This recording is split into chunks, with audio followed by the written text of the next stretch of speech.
ибадатында ал Хабиб укмуштудай ук жашың уккарың барыңа жар салам көңлүңдүн султаны аламдын пайгамбары ук жашың уккарың ал улуу Мухаммад сенин бары дуаларың бизге дары бүт дүйнөгө улуулук нуру бир сенден тарары сенсиң сулуу сен Кудайдын кулу сезимдерди кубандырып сен бар көңүл жылуу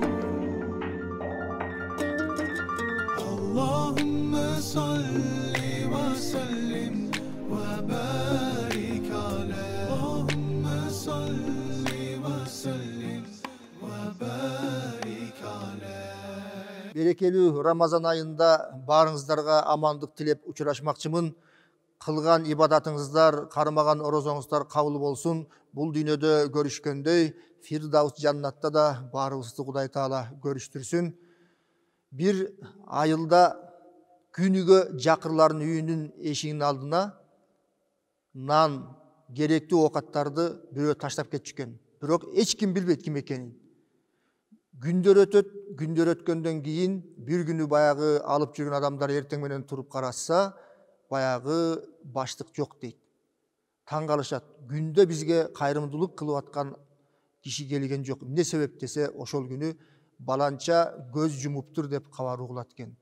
Көрсө, бир адам эч ким билбесин, Кудайдын гана ыраазычылыгын алайын деп жакырларга ошентип көрүнбөй жардам кылчу экен. Келиңиздер, биз дагы бири-бирибизге колдон келген жардамды кылалы, жардам бергендерге дуабызды кылалы. Бүгүнкү темабыз дагы кайрымдуулук, жоомарттык жөнүндө болмокчу. Ордо Construction Group Evergreen турак жайы. Биздин турак жай шаарыбыздын экологиялык жактан таза бөлүгүндө жайгашып, жанында эс алуу паркы, мектеп, бала бакчалар орун алган. Тосмо менен курчалган кенен коро, автоунаа токтоочу жайлар, балдар аянтчасы, барбекю зонасы, 24 саат бою видео байкоо, фитнес залы. Бизде сиздер үчүн уникалдуу сунуш бар. Evergreen турак жайы. Жашоо үчүн даяр батирлер.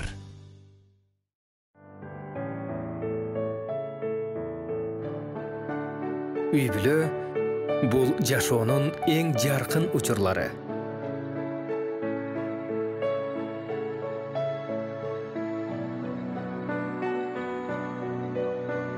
Үй-бүлө бул чексиз кубаныч.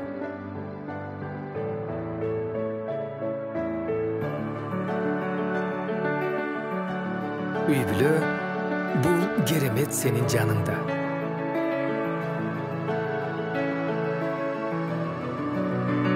Үй-бүлө бул дайыма сүйүү. Белая река ар бир үй-бүлөгө кубаныч алып келебиз. Ассалам кайрымдуулук фонду 7 жылдан бери өлкөбүздүн социалдык муктаждыктарын чечүүдө колунан келген жардамын аябай келет. Айрыкча көптөгөн жерлерге суу чыгарып, оорукана, мектеп, фаптарды, жетим жесирлерге үйлөрдү салып берди. Саламаттык сактоо министрлигине гемодиализ аппараттары баштаган бир нече медициналык жабдыктарды алып беришти. Андан сырткары бир нече мечит, медресе, көпүрөлөрдү салып берүү менен аярылуу катмарга гуманитардык жардамдарын, жөлөк пулун берип келишет. Ассалам кайрымдуулук фонду. Кайрымдуулук кайталангыс касиет. Ассалам кайрымдуулук фонду Кыргызстан мусулмандарын ыйык Рамазан айы менен куттуктайт. Апам бышырган таттууларды аябай жакшы көрчүмүн. Аны менен чогуу камар даярдап, аларга ар түрдүү калыптарды берип, кооздоп жасачубуз. Апамдын рецепттерин мен түбөлүккө издеп калдым.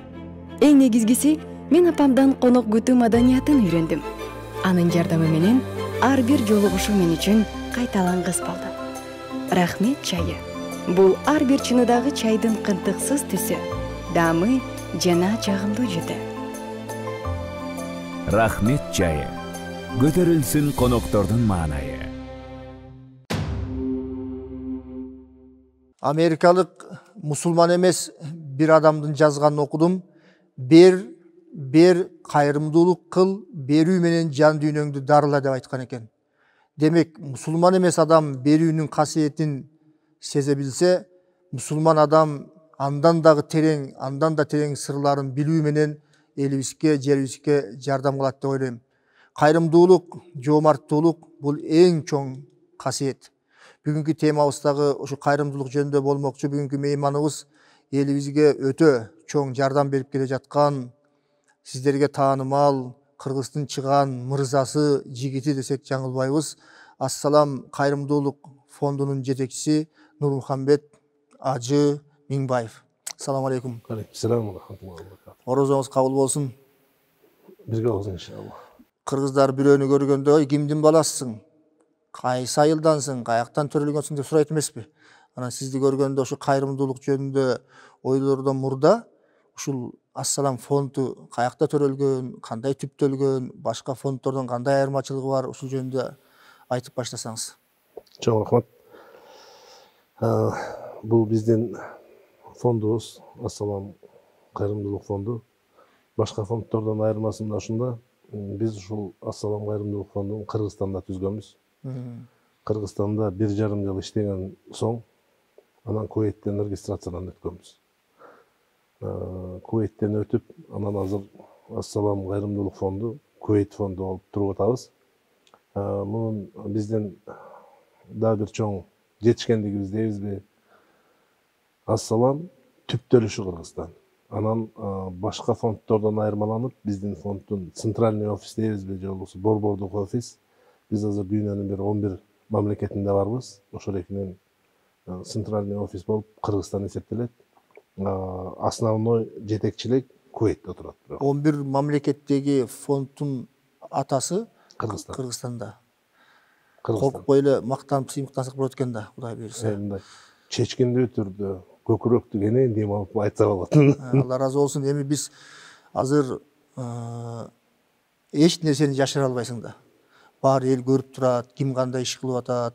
Анан сиздердин дагы кайрымдуулуктарды көп көрүп атабыз, кубанып атабыз. Көптөргө үлгү болуп жүрөсүздөр. Жеке сизден сурайм да, ушул кайрымдуулук кылып аткан мезгилде башкаларда мындай сабак болсун деп айтып атам. Кандай сезимдер болот? Ыйлайсызбы же мындай көрүнбөй бар Кудайга шүгүр келтиресизби? Бул негизгиси кайрымдуулук кылып жатканда сезим ушундай. Мен ал кайсы бир жаранга дейбизби, же кайсы бир адамга дейбизби, кайрымдуулук кылып атам деп өзүмдү элестете албайм. Мен Кудайга ушундай бир шүгүрчүлүк кылдырам. Аллахыма чексиз шүгүр. Ушул ишке, ушул мүмкүнчүлүккө Аллах Таала ушундай бир себепкер кылып аткан. Мен ушул жалгыз гана Аллага шүгүр келтирем да. Себеби чындыгын айтканда, менин ордумда башка деле адамды алып келип койсо болот. Бул иш кайрымдуулук иш, жакшылык иш. Бул бир адамга байланган иш эмес. Бул Аллахтын жумушу. Кайсы бир адамды Аллах Таалам жакшы көргөн болсо деп, мен жеке өзүмчө айтам, ушул жакшы кайрымдуулук ишке багыштап коет го деп ойлойм да. Сезимдер аябай мындай толкундануу болот да. Себеби Кудайдын астында, ал адамдардын астында эмес, Кудайдын астында. Себеби мындай дейбиз го. Кайсы бир иш кылсаң, ар бир адам өзүнүн кызыкчылыгы үчүн кылат да. Бул эми кайрымдуулук дагы ошол сыяктуу эле.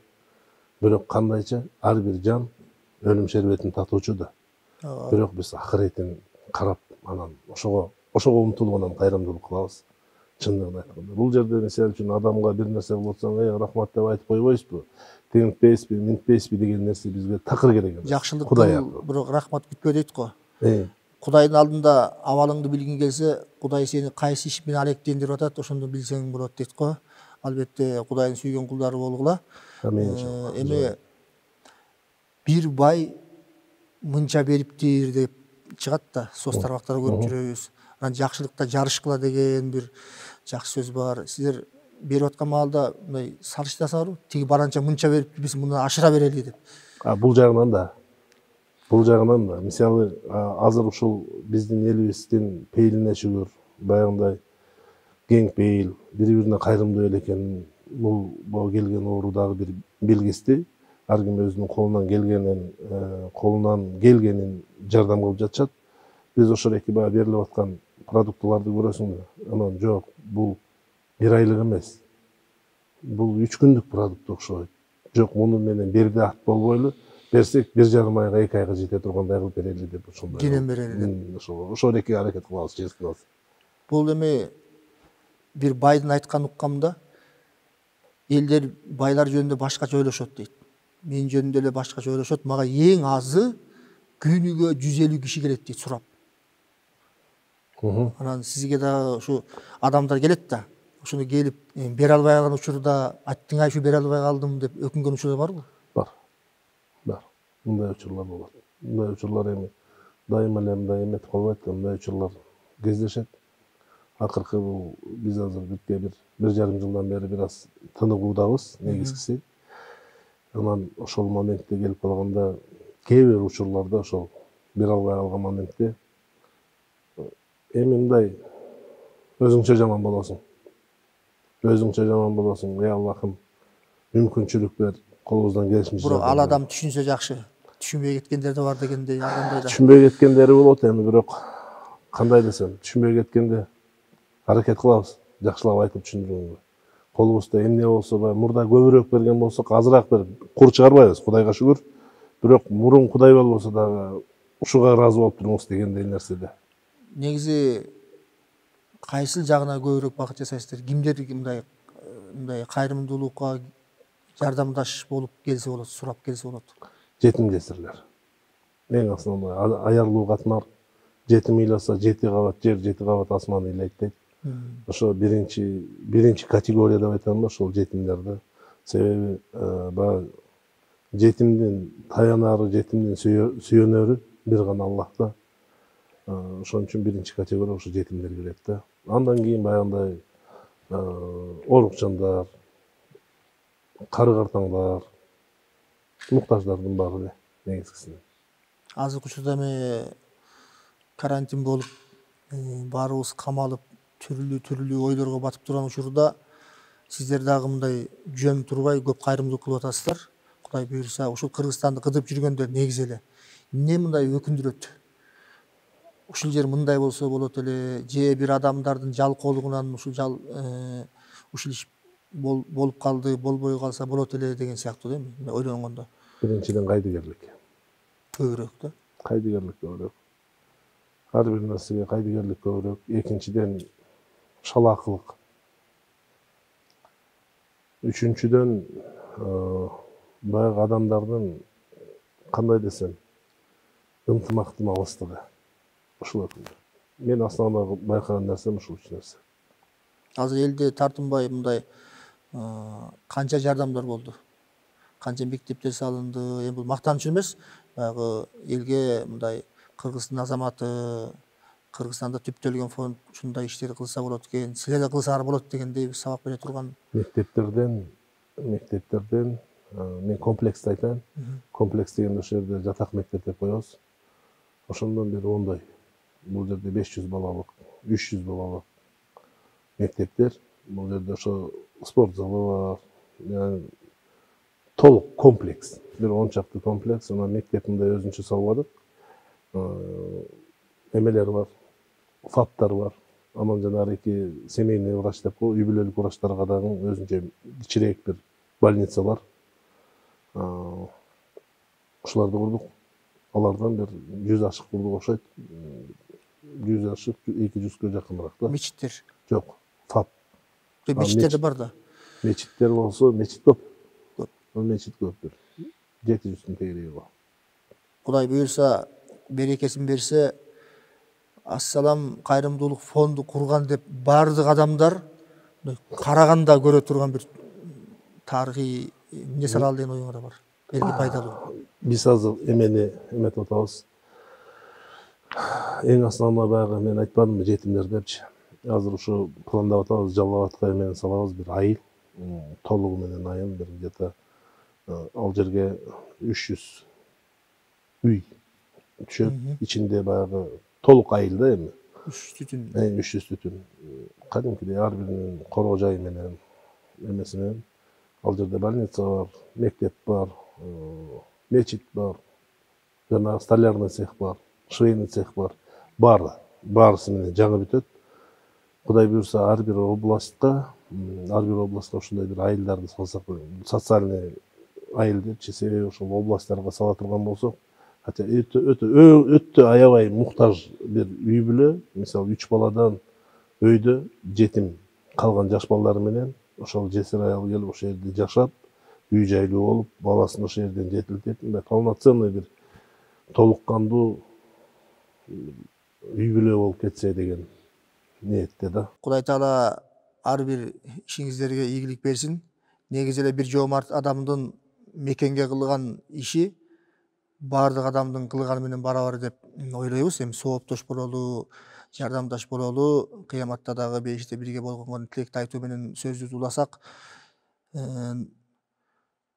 сиздин орозодо кылып аткан ибадаттарыңыз, диндеги таткан имандын даамдары ошого жуурулуштуруп, тең туштарга, сиз курактуу жалкоо жүргөн жигиттерге кандай кеңеш бересиз? Негизи мусулман күчтүү болуш керек, мусулман жалкоо болбош керек, мусулман ушундай болуш керек деген бир девиздериңиз барбы? Сөзсүз түрдө бул пайгамбарыбыз саллаллаху алейхи вассалам айтат: хуббул ватан минал иман. Мекенди сүйүш бул имандын бир бутагынан дейт да. Мен тең туштарыма, жалпы эле мени угуп аткан жигиттерге, кыздарга айтат элем: биринчиден адам Кудайды сүйсө, Кудайдан корксо, мекенди сүйсө, мекенге кызмат кылса. Ал жерде эми шарт эмес, бирөөнүн иманын биз көрө албайбыз да, канчалык деңгээлде ашып атат, канчалык деңгээлде төмөндөп атат, анысын көрө албайбыз. Бирок ар кимибиздин мүмкүнчүлүгүбүздү дагы ошондой да. Бирөөбүздүкү өйдө, бирөөбүздүкү ылдый. Ошол мүмкүнчүлүккө жараша мекенге кызмат кылсак, мүмкүнчүлүккө жараша Аллах Таалага кызмат кылсак, Аллах Таалага ибадат кылсак дейм да. Эми бул баягы ар бир адамдын өзүнүн жеке иши дейбиз го. Бирок мен каалайт элем, баарыбыз жалпы мусулмандар Аллахтан сүйгөн бир пенделердин катарына кошулсак, жалпы мусулмандар бир Аллах Тааланын бир ыйык бир, кандай десем, Рамазан айында турабыз, ушул күндөрү баарыбыздын бир күнөөбүздү кечирсе, мүмкүнчүлүгүбүздү берсе, мынакей азыр өтө бир кыйчалыш акыбал туруп атат. Ушул нерседе жүрөктө өткөн, мынакей сиз экөөбүз отурган мечитте интервью берип атабыз. Ушул жер толуп жанагындай, бул жер өзү намаз окула турган жер эле да, жамаат менен жык туруп отура турган жер эле. Тилекке каршы жүрөк азыр мындай согуп аткан нерсе ушул жерде бош туруп, биз бул жерден биз тилейм Кудайдан ушул жер дайым толуп, намазыбызга бекем болуп турсак депчи. Кудай буюрса сиздин тилектер да келет. Азыр эми өзгөрүү мындай жүрүп аткан мезгилде отпойбу? Баарыбыз өзгөрүшүбүз керек деп. Мына ушул себептен ушул сыноо келди деп ар кимдин көз карашы бар. Эми сиз да жөн адам эмес, мындай карайсыз да, бул жер ката кылган экенбиз, бул жерин туура кылган экенбиз деп анализдеп. Ушуга дүйнө жүзү боюнча болуп атат, бирок Кыргызстандын ичинде, Кыргызстанда эмне себеп болду ойлойсуз ушундай сыноого? Көбүп кеттикпи? Кээ бирөө айтат, мисалы үчүн, тойлордон башыбыз чыкпай калды деп, ага жакындар айтат. Бирөөлөр айтат, үйдөн тамак ичпей кафелерде отуруп калганбыз деп, бирөөлөр айтат, балдарга көңүл бурбай калганбыз деп, бирөөлөр айтат, ата энелерге барбай калганбыз деп. Айтор көп мындай жоромолдор бар да, сиздин оюңузча? Бул эми мындай, бул Кудайдын сыноосу, жалпыга келген сыноо. Мен ушундай деп кабылдайм. Бирок жакшы ниет жарым ырыс дейт го. Баарыбызды бир жерге киргизип, үйүбүзгө киргизип, үйдүн кутун, бала менен үй бүлөнүн мамилесин оңдоп койдук. Кудайыма шүгүр, ушул эке мен Кудайга шүгүр демекчибиз. Экинчиден, китеп бетин ачпай калдык эле, китеп бетин ачып, мындай Курандарыбызды окуп, катым кыла баштадык. Бул мүмкүнчүлүк берди, чоң мүмкүнчүлүк берди. Келечекте эми Кудайым буйруса биз бир закымдын аркасынан чуркап калдык эле да. Азыр ушул мүмкүнчүлүктүн аркасында адамдар ар бирибиз өзүнчө токтолуп, акыл токтотуп, мына мага керекпи, мына мага кереги жокпу деген бир тыянакка келип калдык окшойт. Бул жакшы жагы ушул. Кудайым буйруса келечекте биз дагы өнүгүп өскөн, бул менин жеке пикирим. Өнүгүп өскөн, мындай дүркүрөгөн Кыргызстанды биз кура алабыз деген толук ишеничим бар да. Негедир билбейм, бирок жүрөгүмдө ушул ишенич бар. Баарыбыздын жүрөгүбүздө ишенич Иншалла. бар.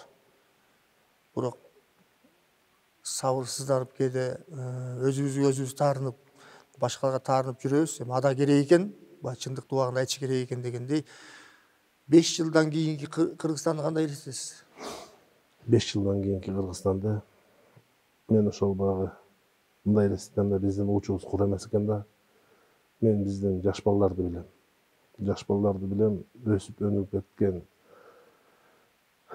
четте иштеп аткан, алдыңкы жанагы өнүккөн фирмаларда дейбизби, ошолордун алдыңкы специалисти болуп иштеп аткан биздин доктор технических наук, өзү 33 жаштагы Канат деген Франкфуртта иштейт бир жигит.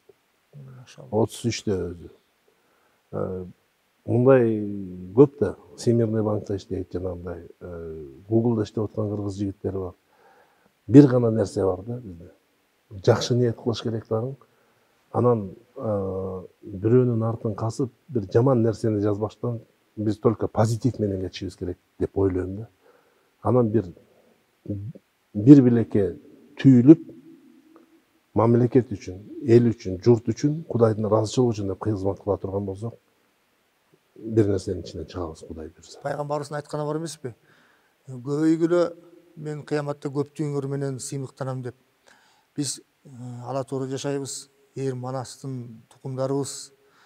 30-ында оро корбогон, 40-ында кылыч чаба албайт дейт. Мен сизди карап турам, мына көкүрөгү таластай, көрүнүшү манастай азыр бир болуп турган учуруңуз да. Негизи кыргызды аз эл, бирок саз эл дейбиз да. Бирок кээде көптүк дагы сан пайда болуп экен да. Эки жак чыкканда көрөсүң да. Ушу кыргыздардын көбөйүшүнө, элибиздин көбөйүшүнө кантип салым кошо алабыз? Кудай эми теңтүштүк жол менен дагы мындай сурап атам да. Негизичи, негизи анын мен бир жолун түшүнүп турам. Бизде ажырашуу көбөйүп атат да. Эң основной нерсе ушул ажырашууну токтото ала турган болсокчу, бир адам 2-ден 3-тен аял алган мененчи бул маселе чечилбейт. Чечилбейт. Биз бул маселени чече алабыз, социалдык түйүндө, социалдык маселесин чечип бере алсак. Адамдарды жумуш менен камсыз кылып, ата, мисалы үчүн үйгө келгенде, мынакей биз азыр көрүп атпайбызбы? Бир ай үйгө отуруп калдык эле, эркек үйгө отпой калат да. Барыңар эле көрүп атсаңар керек, чынын айтканда, мынтип кыйпычыктап нарбыз. Бул эркек барыки добытчиктен табышкер. Үйдө эркек табышкер болот. Чыгыш керек, табыш керек, келиш керек, үйдүн кутуна бериш керек. Анан үйдүн куту дагы ошону өрчүндөтүп, өнүктүрүп кетиш керек. Ошол моментте анан мындай кыргыздын саны көбөйөт деген сөз да. Биз азыр тетресинче болуп калдык да, азыр табышкерлер таап келгендин ордуна таба турган кылып аялдарын көчөгө чыгарып койду. Ал киши эми табышкер болуш керекпи же төрөш керекпи, көбөйтүш керекпи? Мындай орун алмаш болуп атат да. Ошол баарысын мурункудай эле ордуна коюп кое турган болсок, Кудай буйрса көбөйүп калабыз иншалла. Ажырашуу жок болуш керек деген. Ажырашуу жок болуш керек дагы. Эркек эркектик кадырын билиш керек. Аял аялдык кутун сезиш керек. Ошондо анан баягыдай эле көбөйө берсе элек. Мен 11 тууганмын өзүм. 11-чисимин үйдө. Ата-энем экөө тең эле мугалим болгон. Эки адам урушса акылдуусу күнөөлүү дейт. Эрди катын урушса кимси күнөөлүү? Сиздин оюңузча. Эркек.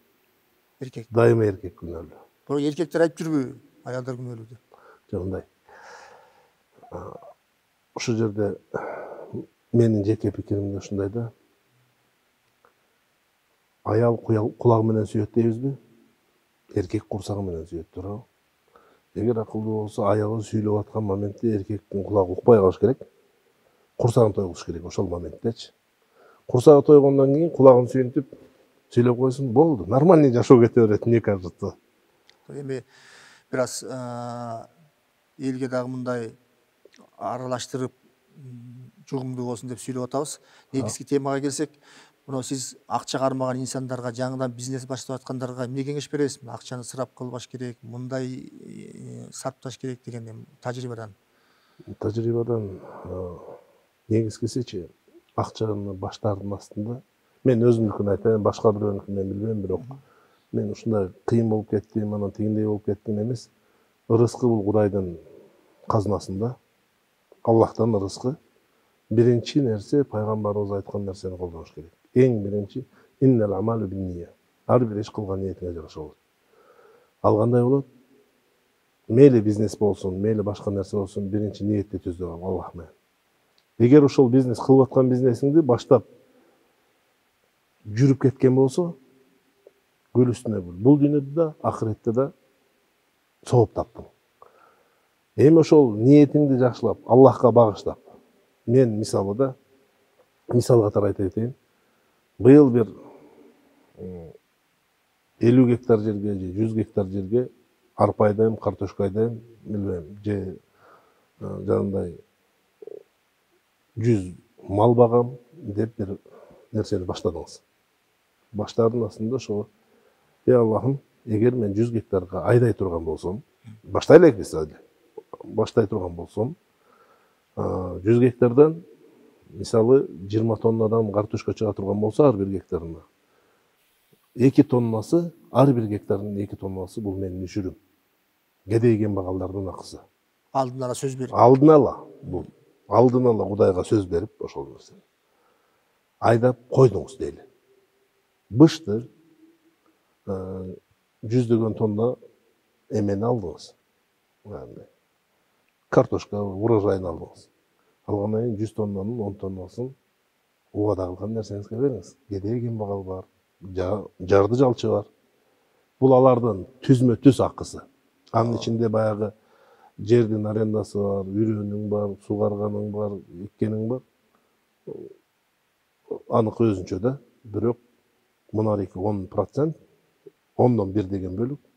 Бул ошо жетим жесирдин акысы деп бөлө турган болсок, барыбызга жеңил болот. Чын айтканда, кыргыз мисалы үчүн бизде азыр көп эле кишилер иштетип атат да. Ошол эле нерсенин береке көзгө көрүнбөйт. Кудай буйрса, Аллах Таала сөз берекесин берет мында. Эгер вдруг болбой кала турган болсо, баягы банкрот деген нерсе бар да. Вдруг ошол жылы суу болбой калды, чөп болбой калды, башка болбой калды.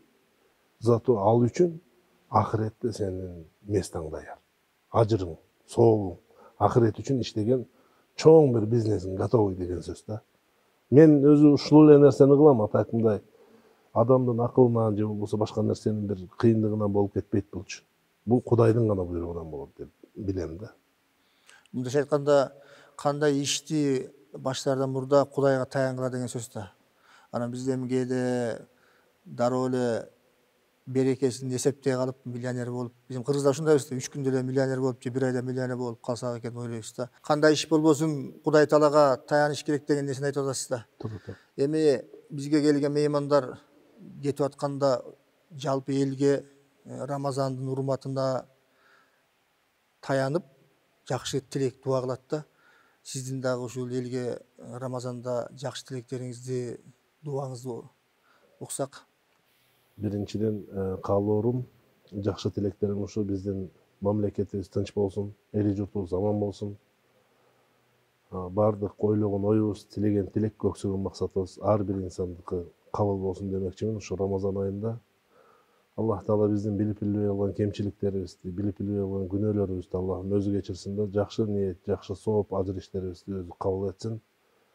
Баарыңыздарды ошо Рамазан айыңыздар менен дагы бир жолу куттуктамакчымын. Сизге терең ыраазычылык. Кыялыңызда кандай иш болсо, андан дагы эселеп Кудай Таала берсин.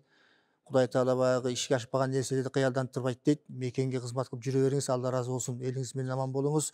Урматтуу көрөрмандар, төрүбүздө карыялардын батасы менен бирге наристелердин жылмайганын гана көрүп, ыйманыбыз менен Рамазандарга Кудай Таала жеткирсин. Ал эми мына бүгүн төрүбүзгө келген демөөрчүлөргө, демөөрчү жолунда жүргөн инсандарга баарына терең ыраазычылык айтмакчыбыз. Эмки эфирден эртең көрүшкөнгө чейин аман болуңуздар. Апам бышырган таттууларды аябай жакшы көрчүмүн. Аны менен чогуу камыр даярдап, кооздуп жасачубуз. Апамдын рецепттерин мен түбөлүккө издеп калдым. Эң негизгиси, мен апамдан конок күтүү маданиятын үйрөндүм. Рахмет чайы. Көтөрүлсүн коноктордун маанайы.